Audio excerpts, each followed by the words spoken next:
जय हिंद दोस्तों, स्वागत है आपका आपके अपने YouTube चैनल रेलवे तक में। तो दोस्तों, आज की वीडियो में हम बात करने जा रहे हैं भारतीय रेलवे में जो गुड्स गार्ड यानी कि ट्रेन मैनेजर का पोस्ट होता है, उनको प्रत्येक मंथ कितनी सैलरी दी जाती है। इसके अलावा उनको कौन कौन से अलाउंसेस दिए जाते हैं। इसके अलावा भारतीय रेलवे में जो गुड्स गार्ड की सैलरी स्लिप है, उसमें जो मेन अलाउंस कौन सा है जिससे कि इनकी जो सैलरी स्लिप है वह स्टेशन मास्टर से भी अधिक हो जाती है। 1 लाख से अधिक सिर्फ 4 सालों में कैसे हो सकती है। इसके अलावा जो भी आपके मन में किसी भी तरह का डाउट है तो वह आज के इस वीडियो के द्वारा आपके सभी डाउट्स को क्लियर कर दिए जाएंगे। तो बने रहिए वीडियो के लास्ट तक। और अगर आपने अभी तक मेरा चैनल सब्सक्राइब नहीं किया है तो प्लीज़ सब्सक्राइब रेलवे तक। वीडियो को लाइक शेयर ज़रूर करें। तो चलिए शुरू करते हैं।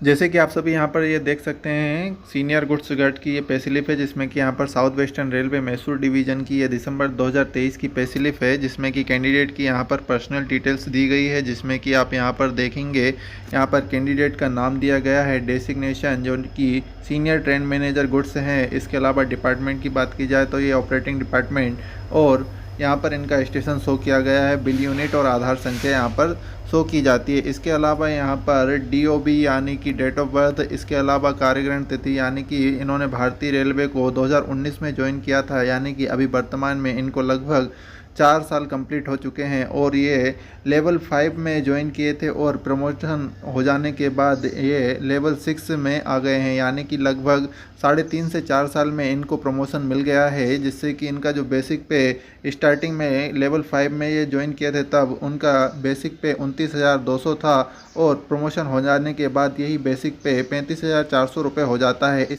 जब आप भारतीय रेलवे में गुड्स गार्ड की पोस्ट ज्वाइन करते हैं तब ये लेवल 5 का जॉब होता है और इसका बेसिक पे 29,200 रुपये होता है। इसके अलावा जो ग्रेड पे होता है वह 2,800 रुपये हो जाता है। इसके अलावा यहाँ पर प्रमोशन हो जाने के बाद ये लेवल 6 का जॉब हो जाता है, जिससे इनका जो बेसिक पे है वह 35,400 रुपये हो जाता है और ग्रेड पे 4,200 रुपये हो जाता है। जिससे कि जो इनकी जो सैलरी है वह स्टेशन मास्टर जो लेवल 6 के कार्य करते हैं वह उससे भी ज़्यादा सैलरी इनकी हो जाती है।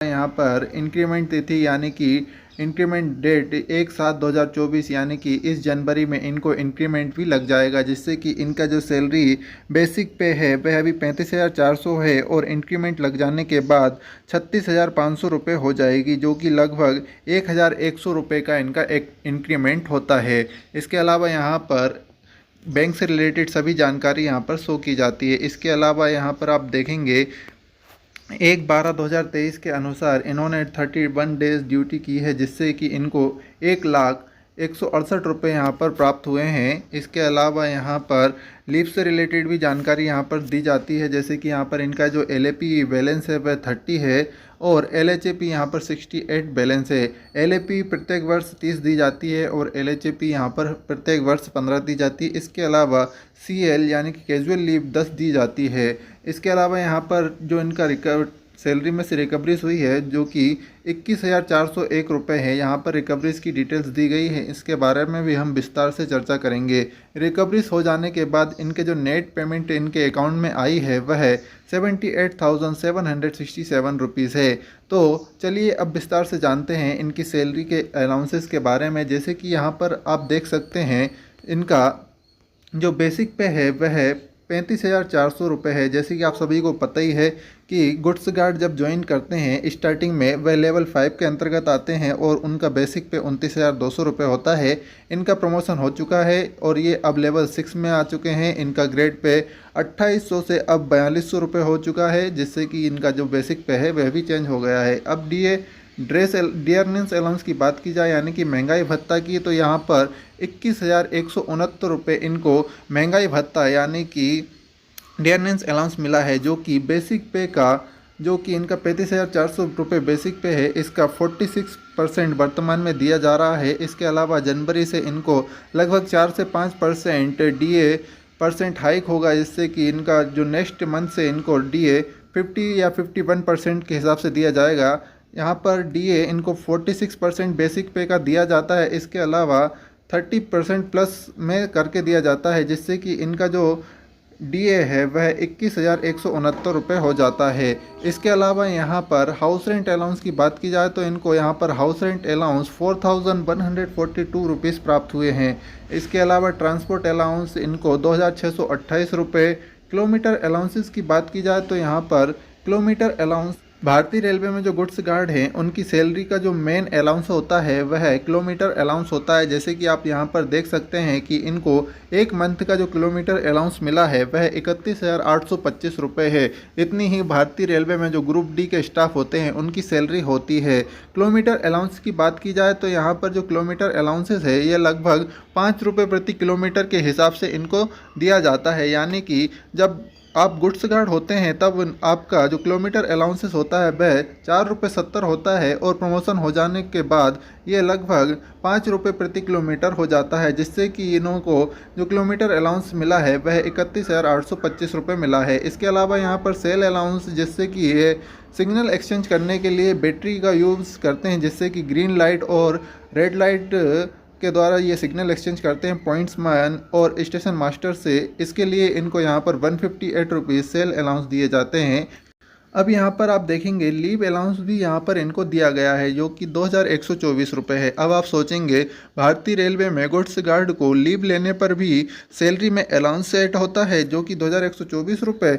तो आपको बता दें कि जो दिसंबर में इनका जो लीव अलाउंस मिला है 2,124 रुपये वह नवंबर 2023 में ही कट हो जाता है, जिससे कि जो रनिंग रूम की जो फैसिलिटीज़ होती हैं उनका एक निश्चित परसेंट सैलरी से कट हो जाता है। और जब ये लीव लेते हैं तो उनका रनिंग रूम की फैसिलिटी यूज़ नहीं करते हैं, जिससे कि इनको जो लीव अलाउंस इनको यहाँ पर पे किया जाता है। नाइट ड्यूटी अलाउंस की बात की जाए तो यहाँ पर नाइट ड्यूटी अलाउंस इनको 1,462 रुपये प्राप्त हुए हैं। और नेशनल हॉलीडे अलाउंस यानी कि राष्ट्रीय अवकाश पर ये कार्य करते हैं तो इनको 1,260 रुपये यहाँ पर प्राप्त हुए हैं। इसके अलावा इन सभी अलाउंसेस को यहाँ पर टोटल करेंगे तो ये सैलरी 1,168 रुपये हो जाती है। इसके अलावा यहाँ पर जो डिडक्शन हुआ है रिकवरीज 21,401, इसके बारे में अब हम बात करते हैं। यहाँ पर आप देखेंगे रेलवे एम्प्लॉय इंश्योरेंस स्कीम का यहाँ पर मात्र में 30 रुपीज़ डिडक्ट हुआ है।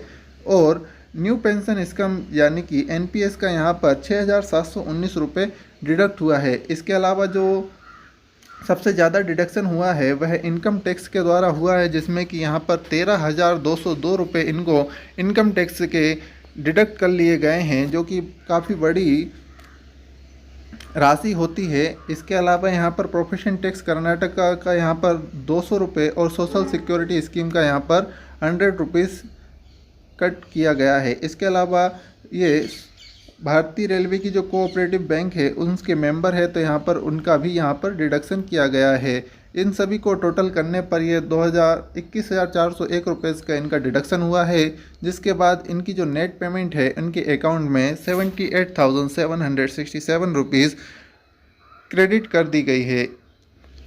आई होप आप सभी को ये वीडियो पसंद आया होगा। मैंने अपना 100% देने की यहाँ पर कोशिश की गई है। इसके अलावा भी आपको किसी भी तरह का डाउट या क्वेरी है तो वह आप मुझसे कमेंट बॉक्स में पूछ सकते हैं। और अगर आपने अभी तक मेरे चैनल को सब्सक्राइब नहीं किया है तो प्लीज़ सब्सक्राइब रेलवे तक और वीडियो को लाइक शेयर ज़रूर करें, जिससे कि मेरा मोटिवेशन बना रहे और मैं आपके लिए इसी प्रकार से भारतीय रेलवे से रिलेटेड सभी तरह की वीडियोस आपको इसी चैनल पर उपलब्ध कराता रहूं। तो मिलते हैं नेक्स्ट वीडियो में, तब तक के लिए जय हिंद।